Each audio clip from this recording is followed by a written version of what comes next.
नमस्कार, आप देख रहे हैं न्यूज़ 9 नेटवर्क और इस वक्त मैं आपके साथ हूं अरविंद कुमार। बाद में अवैध बालू को लेकर वारुण में पदाधिकारियों के द्वारा संयुक्त रूप से छापेमारी विभिन्न जगहों पर की गई, जिसमें जिला खनन पदाधिकारी मुकेश कुमार, MVI उपेंद्र राव, अंचलाधिकारी वसंत कुमार राय, थानाध्यक्ष रंजय कुमार व SI नरेंद्र प्रसाद अपने दल बल के साथ शामिल रहे। छापेमारी होते ही बालू माफियाओं में हड़कंप मच गया। कई लोग अपने अपने वाहन को लेकर भाग निकले, लेकिन इसी दरमियान प्रशासन ने 9 ट्रैक्टर को पकड़ ली।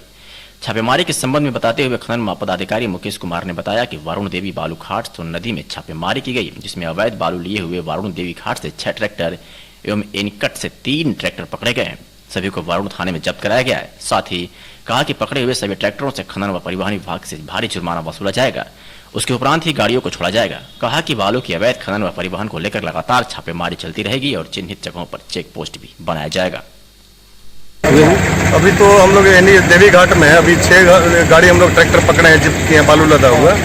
आज हमारे साथ जो छापेमारी में है CO साहब है बारून के, MVI साहब हैं औरंगाबाद, बड़ा बाबू हैं रंजन बाबू, अपना थाना प्रभारी बारून।